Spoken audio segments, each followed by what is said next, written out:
I'm guessing a knife came off.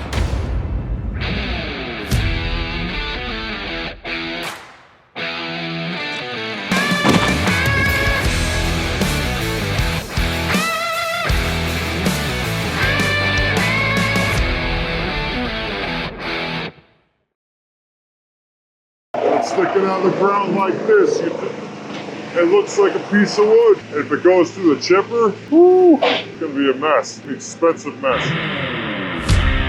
And that's pretty much what happened. But the day didn't start off that way. See, we were hired to do a job for an apartment complex, and they were having trouble with this one spot. Basically, there's this low spot in the pavement here, and every time it rains, it forms a puddle, which isn't great.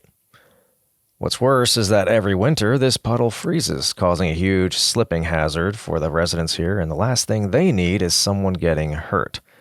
The plan for them is to dig a drainage trench from that low spot to the spillway just nearby, but the problem is all this tree mess that's in the way. That's where we come in. They said it came down in a storm? Yeah, there was a storm. This busted up. Yeah. And landed on everything. Oh, yeah. Another root ball here. Can't do much with that. We're not. Don't want to ruin the chipper. We'll chip the brush, but we're not chipping root balls. Yeah, those are fresh knives in the chipper. Yeah. I don't want to get involved in that. Yeah.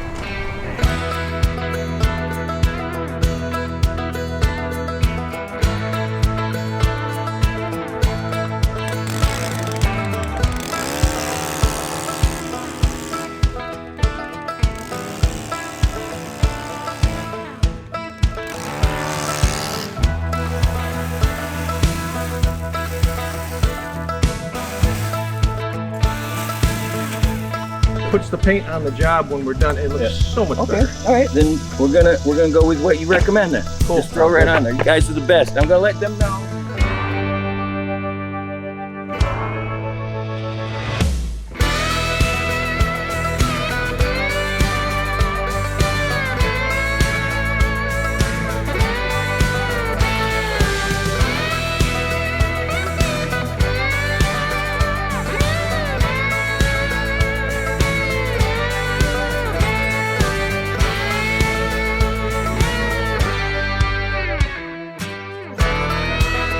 We were doing our thing, cutting down this whole mess and other trees affected by storm damage, just trying to get some of it down and on the ground so we could chip it up and get it out of the way to make more room for the bucket truck to fit in there again and reach the rest of it. On this job in particular, though, we knew we had to be extremely careful about what we fed through the chipper. See, even though this is a fine place for folk to live, spots like these with all this overgrowth of branches and trees tend to be a bit of a dumping ground for whatever residents and visitors want to get rid of, and whatever else the snow plows pushed here over the years. So not only do we have to be careful where we step, we also have to watch out for what we cut with our chainsaws, and especially what we end up grabbing and putting through the chipper. So after we got some of the trees cut and on the ground, we set up to chip up the brush, like normal, while being very careful to chip only the plant material and not the garbage. But then, disaster struck.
picture. What happened?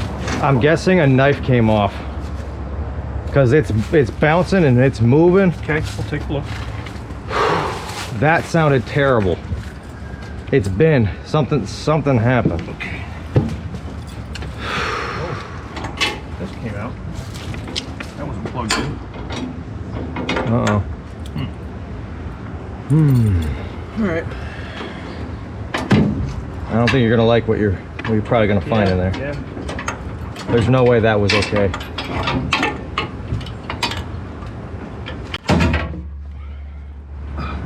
I can't move it. Oh man, that's not good. Not great.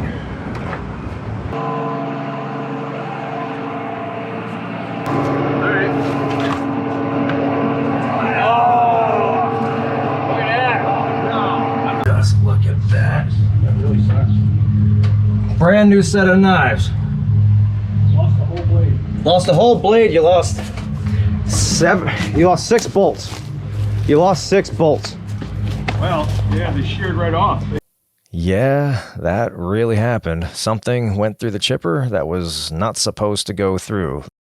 So what happened was that chipper, something happened. We fed something to it. But that leaves people like us taking a big risk by feeding our chipper with whatever's in there. Tried to be careful. Tried to find the things and dig them out that weren't compatible with the chipper. But oh well. Sometimes you miss stuff. You can't catch it all sometimes. But whatever we threw in there really got to the blades, to the knives. So. And whatever it was caused a whole knife to be sheared off the drum and bounce around in there at an obscene rate of speed with lethal force. Oh man. But I gotta back all these out, all 5 of these. Blade's totally missing. Wow. Let's see what the others look like. I didn't see them all.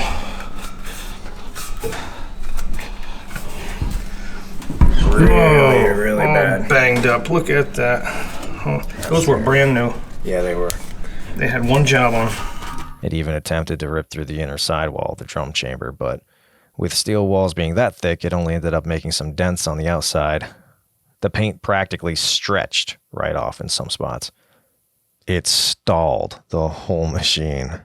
We knew that even if we could get it going again, it wouldn't be operational enough to finish the job. With the chipper going from its perfect balance of 4 evenly spaced knives down to just 3, the weight of the drum would be spinning at blistering speeds, all cattywampus and so off balance that it wouldn't be safe for it to operate mechanically, or even for us. Not to mention that it makes absolutely abysmal wood chips operating a chipper like that. So we did the only thing we could do and just finished all the bucket work and made sure to stack all the brush for the next day when we planned on bringing back a working chipper again.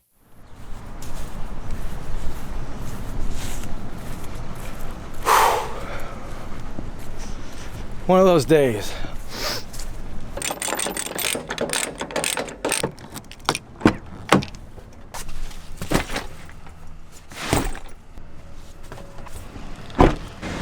Well, that's all we can do today.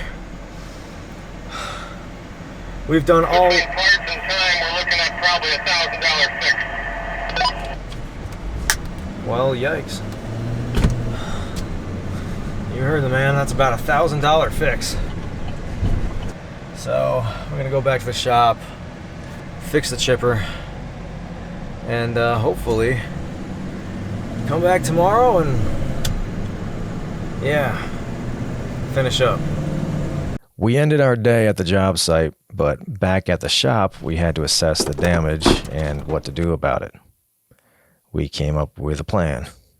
Jim Bob, that's me, would have to rush to the hardware store before they closed to get some fancy new grade 8 steel replacement bolts and washers, while Keith Bob, that's my dad, would be working on getting those busted up knives off the drum.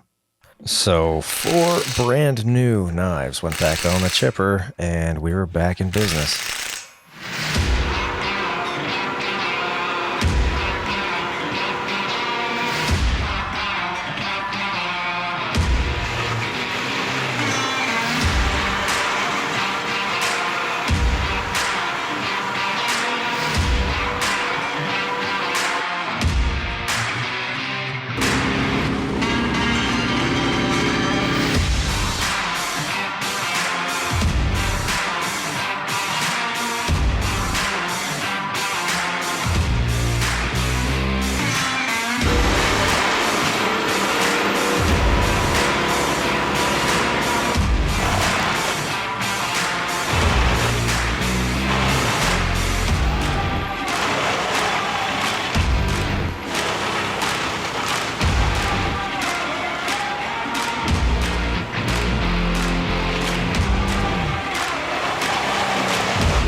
And so it was done.